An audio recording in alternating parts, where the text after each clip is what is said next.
Muy buenas noches, señoras y señores. Este 14 de abril se cumplen 90 años de la proclamación de la Segunda República. Un régimen político que, bien mirado, que uno de los que constituye extraños de nuestra historia contemporánea.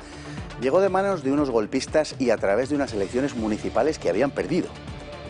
En los últimos decenios, en fin, se ha producido la mistificación de una república que hasta entonces todo el mundo consideraba como un gigantesco fracaso, incapaz de solucionar los problemas del país y que por su cerrilismo y su sectarismo nos condujo a una guerra civil. Pero en definitiva, ¿cómo vino la Segunda República y quién la trajo?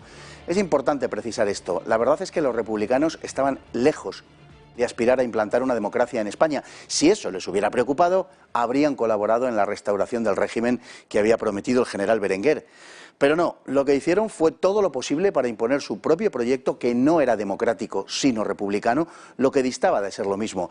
Para empezar, apoyaron el golpe de Estado militar que los oficiales republicanos perpetraron en Jaca en diciembre de 1930. Contra lo que luego ha dicho la propaganda, la verdad es que la Segunda República no vino de forma enteramente pacífica. Los que conspiraban contra la monarquía de Alfonso XIII no dudaron en alentar una rebelión militar. Eso fue la sublevación de Jaca el 12 de diciembre de 1930. El capitán Galán sublevaba a la guarnición de Jaca contra el gobierno de la corona. Los insurrectos mataban a un sargento de la Guardia Civil y a 2 carabineros y proclaman la República en el ayuntamiento. El golpe, eso sí, quedaría sofocado muy pocas horas después. El episodio de Jaca fue en realidad un trágico error.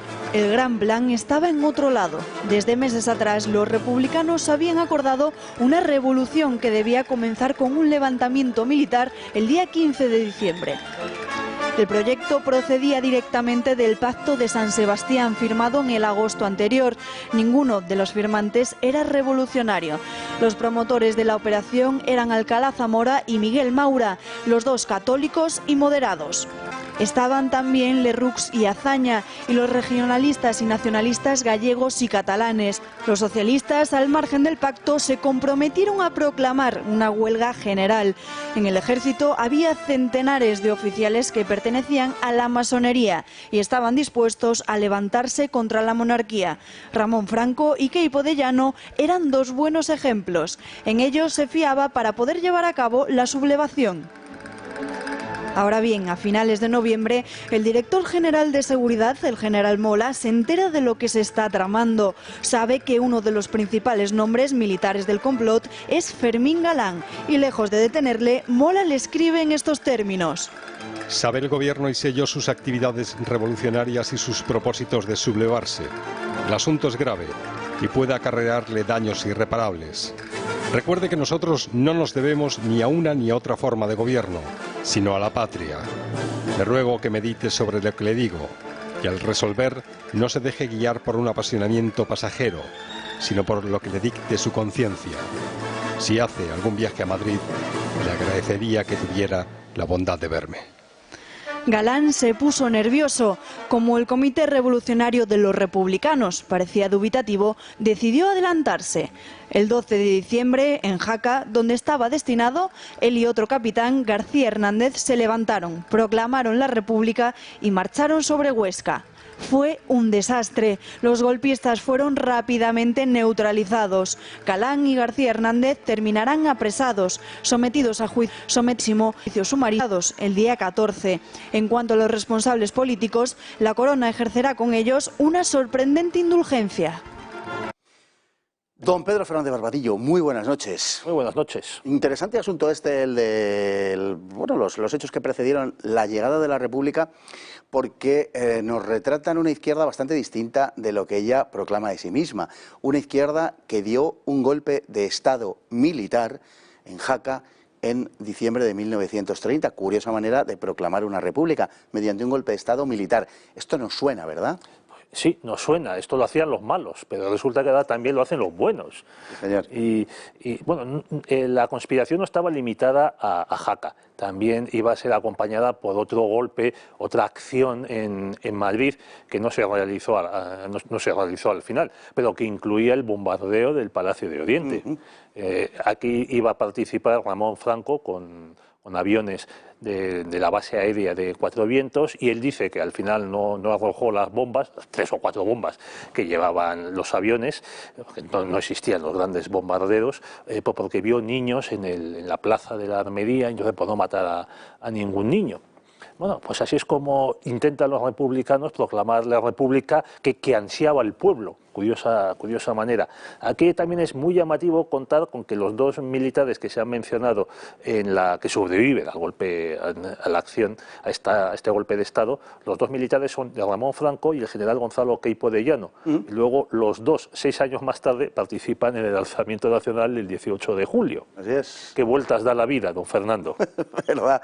Bueno, detrás de toda esta historia estaba el Pacto de San Sebastián de agosto de 1930, donde una serie de fuerzas, catalanistas de izquierda, catalanistas discanos y socialistas, se ponen de acuerdo justamente para dar un golpe de Estado. Lo reiteramos, Pacto de San Sebastián, agosto de 1930. Sí, están ustedes oyendo bien. Socialistas, republicanos y catalanistas dan un golpe, preparan un golpe de Estado militar, que es lo que se concreta en diciembre de 1930. Están como para dar lecciones. Desde luego, nos dan lecciones porque nosotros dejamos que nos las den. Exacto. Porque no hay nadie que se levante y diga, no, el rey está desnudo y tu partido es un partido de golpistas. Entonces, claro, en vez de levantarse los demás para acompañar esta exhortación, no, lo que te hacen es decir, calla, no digas esas cosas, no digas, no levantes la voz, que puede ser peor.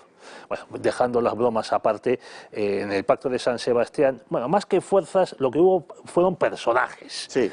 Al principio, hay uno, Indalecio Prieto, que va en representación del PSOE, pero por su cuenta. O sea, el PSOE era el único partido importante que había quedado después de la dictadura de Primo de Rivera. Como dice Josep Pla, el dictador había desmantelado completamente el sistema caciquil en el que se basaban los grandes partidos dinásticos, también la Lliga regionalista. Solo quedaba el PSOE porque había estado colaborando con la dictadura de Primo de Rivera y el gobierno, el régimen, le había usado para ir contra la CNT. Entonces, en ese momento, pues solo quedaba el PSOE enchufado en este aparato, vamos a decir, laboral de los tribunales, de los institutos y de la administración. Ya existía el Ministerio de Trabajo, creado por un conservador, por cierto, Eduardo Dato, y esto es lo único que queda. Ahí se unen en el Pacto de San Sebastián las oligarcas del antiguo régimen, como el hijo de Maura, Antonio Maura, Miguel Maura, y también pues Niceto Alcalá Zamora, que había sido ministro de Alfonso XIII 2 veces, don Fernando, 2 veces. Sí, señor.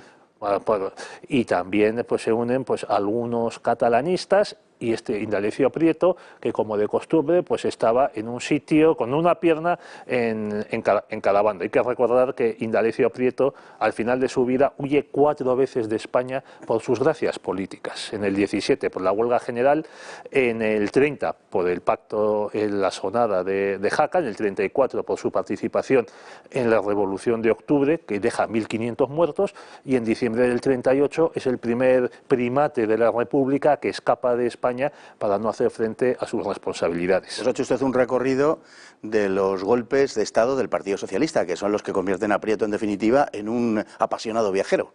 Sí, y nos olvidamos del de marzo del 39, cuando se subleva el sector más decente del PSOE, que claro, eran 4 o 5, encabezado por Julián Besteiro y Venceslao Carrillo, el padre de Santiago Carrillo, contra el plan el socialista y listas de mantener la guerra, bueno, hasta no se sabe cuándo. Pero claro, ahora es muy fácil decir que la guerra iba a estallar 6 meses más tarde. Claro. Y como ya hemos hablado otras veces, pues en el mismo bando se encontraban los alemanes de Hitler y los soviéticos de Stalin. Divertido panorama hubiera sido aquel. Sí, desde luego. Bueno, el golpe de Jaca lo dirigió el capitán Fermín Galán, fundamentalmente, que era un hombre, era todo un profesional del golpe de Estado, porque había estado planeando también, había estado en la Sanjuanada de 1926 como Primo de Rivera, fue a la cárcel, acababa de salir unos meses antes, cuando apenas tuvo tiempo para preparar otro golpe de Estado. Bueno, son las cosas que pasan en España. Al capitán Galán le condenaron creo que a 6 años y solo cumplió 3. Esto también sigue pasando en España, que tenemos pues eso, terroristas condenados por numerosos asesinatos a 200 años y cumplen 20, si los llegan a cumplir. y cosas por el estilo.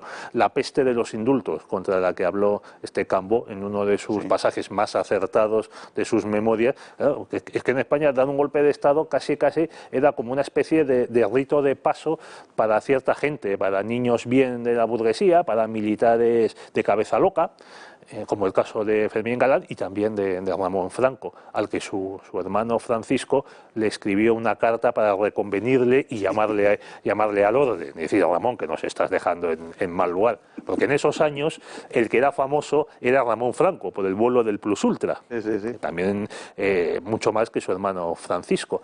Y una de las cosas que no se cuenta por parte de los republicanos admiradores de Fermín Galán es que este pertenecía a la generación de los africanistas. O sea, todos los militares que importaban algo, que sabían algo, que valían algo, que habían demostrado valor, habían pasado por Marruecos.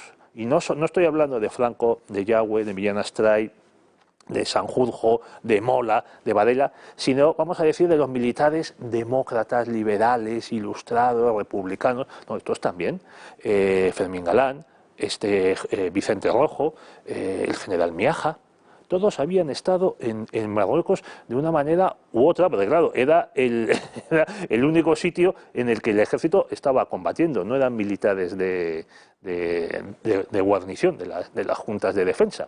Pero bueno, Fermín Galán era un hombre pues emborrachado de ideas anarquistas, comunistoides, como le defendían algunos, se había metido en este asunto del golpe republicano, y Mola, que le conocía, por haber coincidido los dos en Marruecos, con esa carta tan ingeniosa lo que hace es provocarle para poder desarticular el golpe cargado de razones.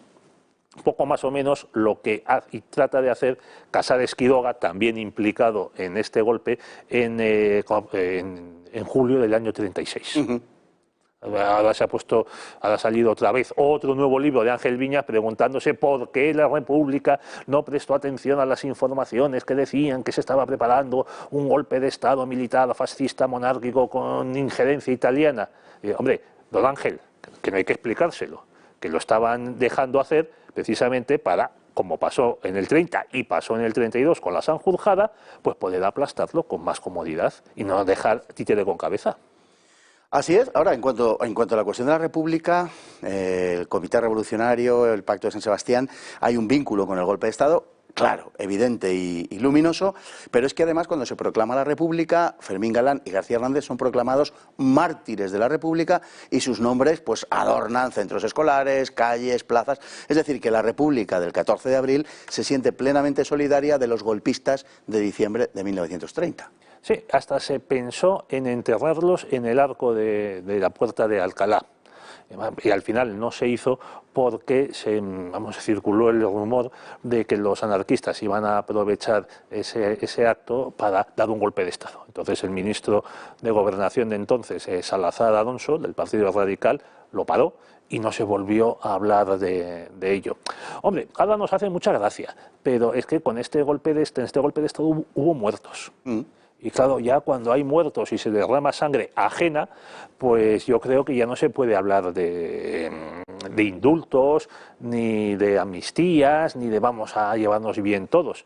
Es que además estos señores, Galán y García Hernández, dictaron un bando de guerra en el que decían que se castigaría con pena de muerte a todo el que se les opusiese. Entonces, claro, si estás dispuesto a matar, en mi opinión tienes que estar dispuesto a morir. Eso que le ha valido la censura a los militares que en 1936 promulgaron bandos semejantes. Les ha valido una censura feroz por parte de los detractores habituales, pero no se lo aplican a García Hernández y a estos eran los malos. Galán y García Hernández pues eran los buenos. Eran los buenos. Ya se sabe, o sea, en el caso de la izquierda no es el qué, sino el quién. Claro. Bueno, es que el ejército español y los políticos españoles volvieron, a partir del pronunciamiento de Primo de Rivera del 23, a esa mala costumbre del 19 de hacer pronunciamientos, dar cuartelazos y, en el caso de los políticos, buscar 4 o 5 militares. Como ya no había generales, pues empiezan a buscar capitanes para dar golpes de Estado que les permita llegar al poder sin esa molestia de las elecciones que nunca sabes cómo pueden salir. Que siempre es un engorro. Bueno, y llegó la República. y llega la República a través, porque esto de verdad que al comienzo decíamos que es uno de los episodios más extraños de nuestra historia contemporánea, pero es que es verdad, es de lo más raro. Llega la República a través de unas elecciones municipales y además se le entrega el poder a quienes pierden en esas elecciones municipales. Bueno, esto sí que solo puede pasar en España, vaya. Bueno, no exagere, don Fernando. Algo parecido pasó en Rusia con el gobierno Kerensky, que estaba totalmente enterado de lo que tramaban los bolcheviques y les dejaba hacer. Bueno, pero no les entregó el poder, es un caso diferente. Fue impericia en ese caso, pero lo de España es verdaderamente increíble, porque se le entrega el poder a unos partidos que han perdido las elecciones municipales. Pues sí, la República ha venido y nadie sabe cómo ha sido, diríamos parodiando el verso famoso. Pues así es. Bueno, el gobierno primero de Berenguer y luego del almirante Aznar querían, claro, volver a la normalidad constitucional como si no hubiese pasado nada. Y eso ya era imposible porque, como decimos, los partidos dinásticos y la estructura en la que se basaban había sido desmantelada por la dictadura de Primo de Rivera. La Constitución de 1876 había dejado de estar vigente. Entonces, primero Berenguer y luego el almirante Aznar planean celebrar elecciones a Cortes Generales, pero tienen oposición incluso dentro del propio gobierno, en el que este es el caso del conde de Romanones, que acaba imponiendo unas elecciones municipales. Estas elecciones municipales, pues como se ha contado por parte de observadores, yo creo que es muy recomendable leer en este caso a Josep Pla. Las elecciones municipales eran la válvula de presión, de aliviar la presión del sistema de la restauración, ya montado por Cánovas. En las elecciones locales eran mucho más libres que las elecciones a Cortes Generales y ahí se expresaba, digamos, más el sentimiento del país, incluso el enfado con los gobiernos del Consejo de Ministros.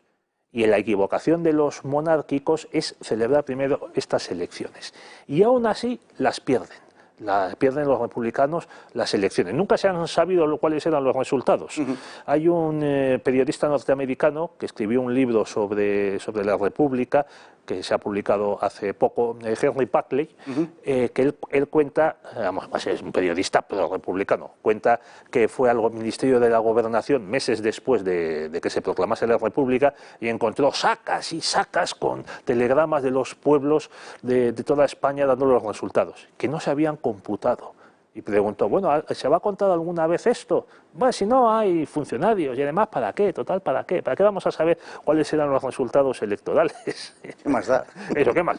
De las dos elecciones más importantes de la República, las municipales del 12 de abril del 31 y las de febrero del 36, no tenemos los datos oficiales. Exacto. ¿Qué es sintomático de este caso? Ha habido quienes han intentado reconstruir estas elecciones, por ejemplo, Javier Tusell lo hizo con las municipales, y resulta que los datos son impresionantes. 22.000 concejales monárquicos por unos 5.000 republicanos. Sí. Es cierto que los republicanos estaban más en las grandes capitales, pero claro, ¿esto qué supone? Que hay un voto de calidad. O sea, la misma izquierda que está en contra del sufragio censitario, yo también estoy en contra, aquí o votamos todos o no vota nadie, dice que, en cambio, que cuando ellos ganan elecciones en grandes ciudades, entonces sí, entonces el voto es de más calidad que los de los pueblos. Bueno, en función del sistema caciquil, en función de la sinceridad del voto, por un lado, un argumento que puede ser cierto, pero también hay que decir que con o sin caciquismo, con mucha probabilidad la España rural, entonces mayoritaria, era mucho más conservadora que la España urbana, con lo cual casi se puede contrapesar. Pero es que posteriormente, en el 32 o 33, no me acuerdo exactamente, hay unas elecciones municipales parciales previas a las generales del 33, de noviembre del 33, y curiosamente, o llamativamente, la oposición de derechas vence en esas elecciones de una manera abrumadora. Y como se destaca, dice, bueno, estos son los pueblos que normalmente se han destacado por ir siempre a favor del gobierno. Y en este caso votan contra el gobierno. Luego algo está pasando. Bueno, pues por lo que se ve, entonces los pueblos no eran tan caciquiles, ni tan dormidos, ni tan acomodaticios como establece el discurso de izquierdas. También podemos hablar del caso del conde de Romanones. El conde de Romanones ganó en su distrito de Guadalajara las 3 elecciones a Cortes Generales, las de constituyentes de la República, las del 33 y las del 36. Bueno, y en dos casos, en el 31 y en el 33, con gobiernos de izquierda. Bueno, pues, o sea, que los electores de Guadalajara, cuando votan a favor de la República, sí valen. Y cuando votan a favor del conde de Romanones, es que hay un cacique que les da duros. Aquí me dirá usted, don Fernando, cuándo vale el... Bueno, ya sabe usted, a ratos. Bueno, tenemos que terminar esta primera parte, pero hubo quien quiso resistir. El monarca... la verdad es que quiso pactar con los republicanos antes de entregarles el poder, incluso se avino a abdicar en el príncipe de Asturias, pero los republicanos no quisieron ni oír hablar de Bueno, ningún no pacto. todos los republicanos. Había algunos, como Largo Caballero, socialista, que decían, bueno, vamos a ir a Cortes Constituyentes, que fue una de las ofertas que hizo Alfonso XIII a través de Romanones. Y el más echado para adelante, no hay que decirlo, Miguel Maura dijo no. Fue el que se negó. Fue el que movió. Esto al final, aquí se ve que esto fue una decisión de élites. O sea, la camarilla de Palacio y la camarilla del Comité Revolucionario, menudo nombre, la verdad, para definir a tantos burgueses. Y estos son los que deciden la suerte de España. Y la gente le estaba a verlas venir. Y es lo que sucede aquí. Miguel Maura hace decir a Aniceto Alcalá Zamora que no, que Alfonso XIII tiene que marcharse inmediatamente, antes de que caiga el sol. De Madrid, y eso lo aprovechan pues para tomar el poder. O sea, Miguel Maura cuenta en sus memorias que él entra en el Ministerio de Gobernación, llega al despacho del ministro con todos los teléfonos que le ponían en contacto con los gobernadores civiles, se sienta, levanta los teléfonos y empieza a dar órdenes. Y los gobernadores, casi todos, se ponen a cumplirlas. Lo retomamos a la vuelta de la publicidad. Hasta ahora mismo.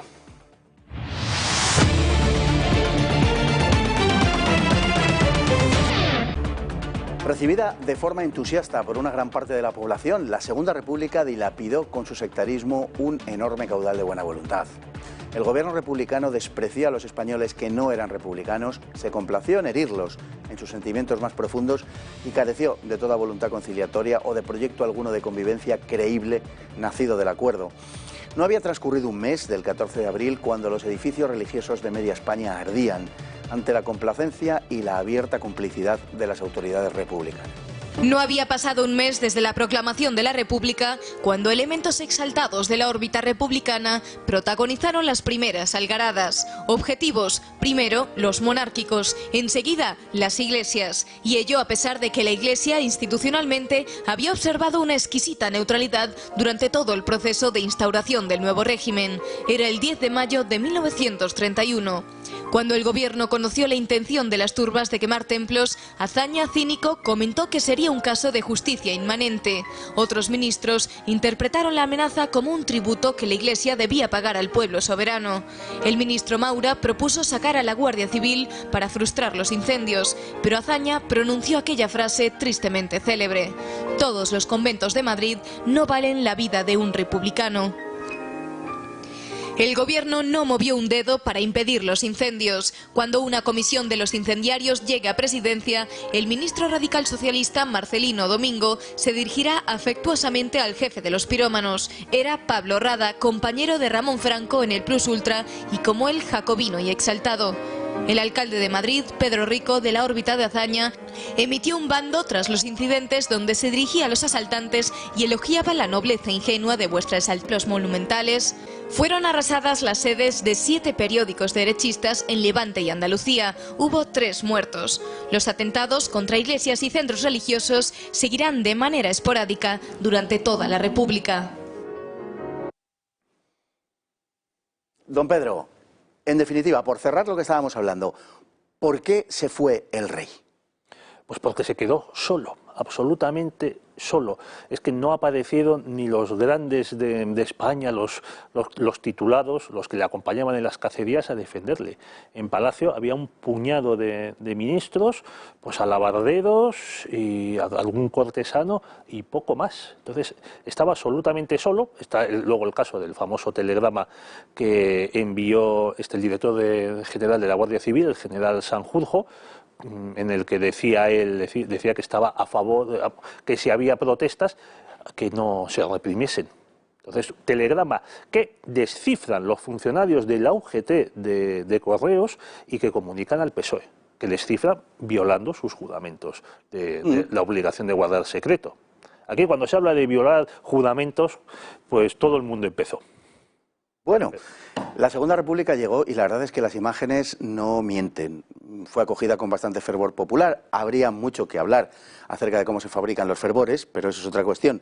En definitiva, cierto es que tenía un enorme apoyo en aquel tiempo, sin entrar en si era mayoritario o no, pero del talante de lo que venía, pues da buena fe también algunos de los telegramas que se recibían en Madrid cuando en muchas localidades se proclamaba la República y decían literalmente, proclamada la República en tal sitio, diga qué hacemos con el cura. Pues sí, la verdad, eso nos lo comemos, por ejemplo. Sí. Eso parece que estaban pensando algunos. Hombre, una de las imágenes, de las sensaciones que uno tiene, de verdad, cuando mira las cosas desde la distancia, al observar la República, sobre todo estos primeros meses, es que es una cosa muy vieja, muy apolillada, muy de sexenio revolucionario, muy de, vamos, algo que en Francia pues había superado ya a mediados del siglo XIX y algo que en Portugal pues se había hecho en 1908-10, cuando se proclama su república, después de asesinar al rey y al heredero a tiro limpio. O sea, es una sensación muy antigua, muy desfasada, muy de boticario, entendida masónica, la verdad. Y el sectarismo se ve desde el primer momento. O sea, no solo ya la persecución a los católicos, es también la supresión de la bandera nacional tradicional y que no era la monárquica, ni mucho menos, porque la Primera República la mantuvo, sino por la tricolor, que era la bandera de un partido político. Es un desprecio a todos los demás. Y luego es la fabricación de la memoria histórica de la República, y aquí participan tanto Niceto, exministro de Alfonso XIII, como Miguel Mauda, hijo de un presidente de gobierno de la monarquía, afirmando que por fin el pueblo español se liberaba de una tiranía secular. Oiga, si hubiese sido una tiranía secular, pues ustedes no habrían estado tan bien alimentados ni tan sanotes cuando llegó la República. No, habrían estado, no sé, la Bastilla. Y también habría que contar mucho sobre lo que guardaba la Bastilla en 1789. En efecto. Bueno, la verdad es que casi podemos decir que la gran pasión enfermiza, por otra parte, de estos personajes republicanos de la primera ola, antes de que la República se transformase en otra cosa sustancialmente, digo que esa obsesión enfermiza era el anticlericalismo, que acabó, como todos sabemos, desembocando en un auténtico genocidio de sacerdotes y religiosos y también de católicos, una vez que estalló la guerra. Bueno, vamos a ver, tanto la Restauración como la República caen, en mi opinión, por el orden público, porque los gobiernos son incapaces de controlarlo, en el caso de la Restauración, y en el caso de la República, porque medio arco parlamentario fomenta el desorden público, la izquierda. En el caso republicano, además, por un odio cerval, unas ganas, además es que son ganas de meter el dedo en el ojo y de pisar callos a los católicos por parte de elementos pues como Manuel Azaña, Diego Martínez Barrio, Marcelino Domingo, Casares Quiroga, que hasta ese momento no habían sido absolutamente nadie en política, que claro, empiezan a ser votados cuando están en los ministerios, cuando ya tienen la maquinita de preñar las urnas. Actúan así porque creen que, vamos, lo dijo Azaña en 1930 en una conferencia famosa en el Ateneo, están convencidos de que la historia de España está equivocada desde hace 500 años y que ellos van a enderecerla. Y está equivocada pues porque la monarquía ha sometido a los españoles por medio del ejército y de la Iglesia Católica. Y por eso, como dijo Azaña también, hay que triturar al ejército y hay que hacer que España deje de ser católica. Bueno, pues así empezaron, y es cierto que los católicos recibieron a la República, vamos a decir, de manera neutral.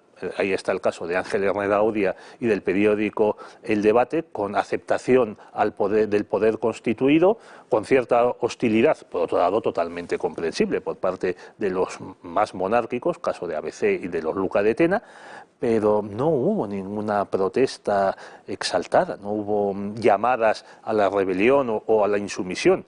Llamadas que sí habían hecho los republicanos en los meses anteriores, como ya hemos comentado en la primera parte del programa. Hay una frase en la que Azaña se traiciona y pone de manifiesto efectivamente quiénes son los incendiarios de las jornadas de mayo, cuando dice que todos los conventos de Madrid no valen la vida de un republicano. Obviamente está confesando que son los republicanos quienes están incendiando los conventos de Madrid. Bueno, también las memorias que tenemos de Azaña, de Miguel Maura y de tantos otros explican cómo una delegación de incendiarios fue recibida en lo que era antes el Ministerio de la Gobernación, que está en la Puerta del Sol, y cómo llega hasta el despacho del Consejo de Ministros y pone sus condiciones. Es que a la izquierda, porque estos señores, Azaña y compañía, se consideraban de izquierda, izquierda burguesa, izquierda de colesterol, izquierda oronda, o izquierda funcionarial, pero izquierda. Y dicen cómo la izquierda en el siglo XX simpatiza con la violencia de los suyos. Cómo los terroristas de izquierda, para la izquierda, no son terroristas, son luchadores por la libertad. O como dijo ese otro jesuita, Javier Arzayus, también en un rasgo de sinceridad, unos agitan el árbol y otros recogen las nueces. Claro que esto funciona, pues como dijo Stanley Payne, también estamos con las citas, quien juega la revolución no se queje luego de que le hagan una contrarrevolución.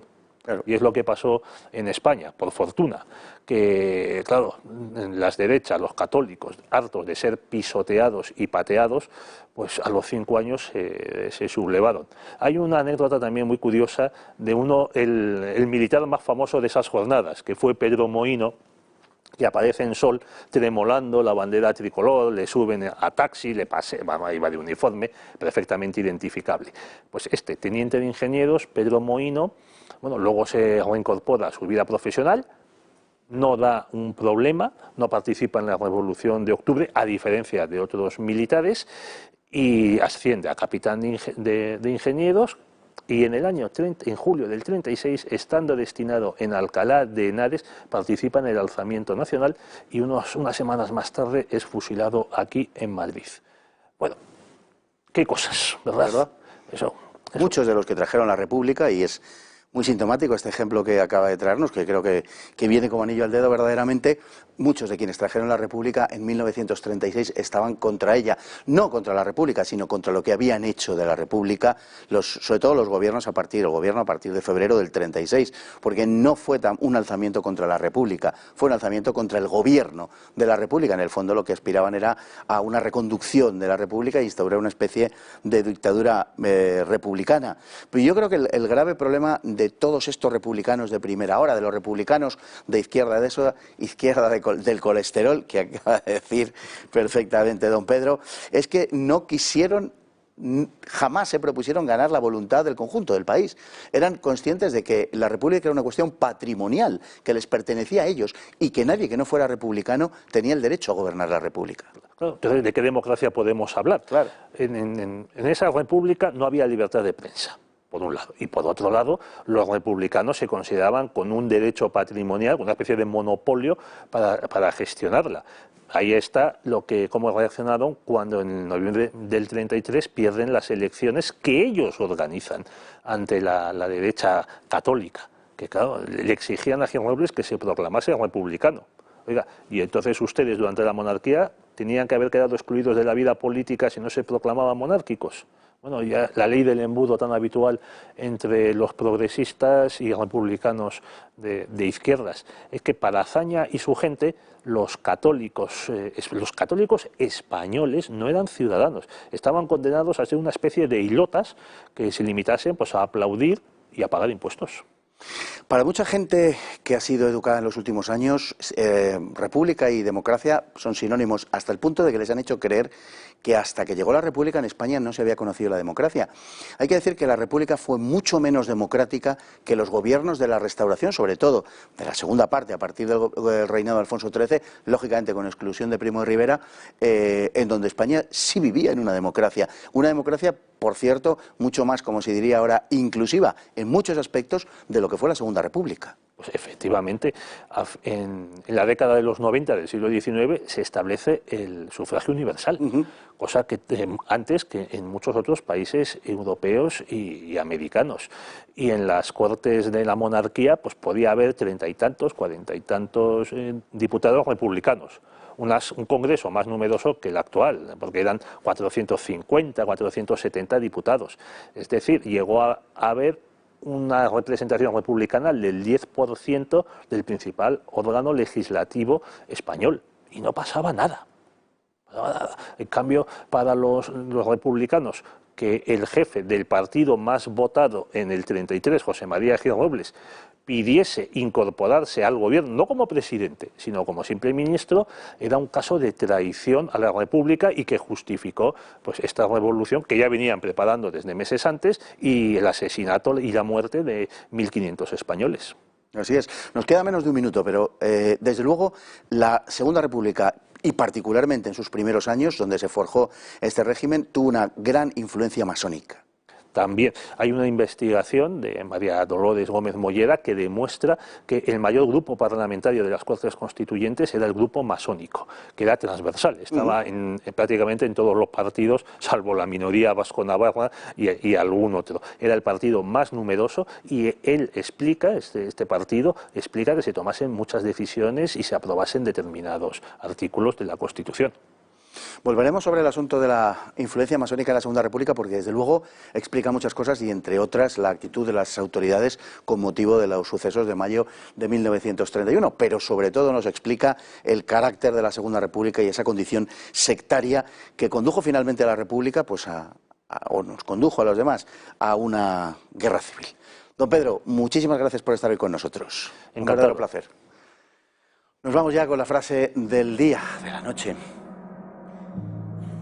que dice: tengo de mi raza el ascetismo y del diablo la soberbia. Es de Manuel Azaña. Muy buenas noches.